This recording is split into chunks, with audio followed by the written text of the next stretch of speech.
Parashat Vayechi. Yaakov vit depuis 17 ans à Goshen avec sa famille lorsqu'il sent sa fin venir. Il appelle Yosef et lui fait promettre de l'enterrer dans la Maharat à Marpella où sont enterrés Adam et Chava, Avraham et Sarah, Yitzhak et Rivka et sa femme Léa. Yosef lui amène ses deux fils Ménaché et Ephraïm pour que leur grand-père les bénisse. Comme Ménaché est l'aîné, Yosef le place à la droite de Yaakov et Ephraïm à sa gauche.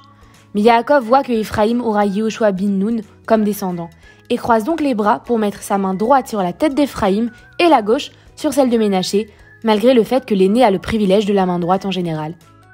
En plus de les bénir, Yaakov les établit comme des tribus d'Israël à part entière, alors qu'ils ne sont que ses petits-fils. Puis il fait appeler tous ses enfants et leur donne à chacun une bénédiction.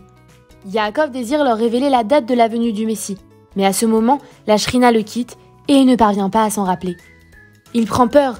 Est-ce que l'un de ses fils n'est pas méritant ? À ce moment, ses fils s'écrient « Shema Israël, écoute Israël, l'Éternel est notre Dieu, l'Éternel est un ». En voyant que ses 12 fils ont tous une émouna parfaite, Yaakov est rassuré. À l'âge de 147 ans, Yaakov Avinu retourne chez son Créateur. Toute l'Égypte le pleure, conscient de la grandeur de cet homme et du fait que la famine s'était arrêtée grâce à lui. Ramené en Eretz Israël, Yaakov Avinu est enterré à Hebron, auprès de sa femme Léa.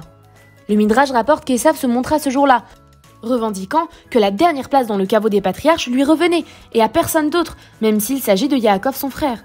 Les fils de Yaakov tentèrent de le raisonner et délaissèrent quelque peu le cercueil de leur père. Roushim, le fils de Dan, était sourd. Il ne comprenait pas les échanges, mais il voyait qu'on n'accordait pas au cercueil de son grand-père tout le respect qui lui était dû. Se saisissant de son épée, il s'élança vers Esav et le décapita. La tête d'Esav roula vers le caveau des patriarches et fut ensevelie là-bas.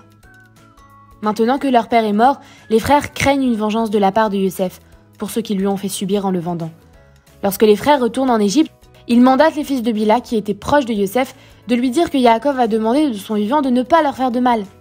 Yosef s'attriste en entendant cela et les rassure. « Vous n'avez strictement rien à craindre, c'est Hachem qui en a décidé ainsi pour le bien de tous. » Yosef Hatzadik décède à l'âge de 110 ans, après avoir fait promettre à ses enfants qu'un jour, ses ossements seraient amenés en Eretz Israël.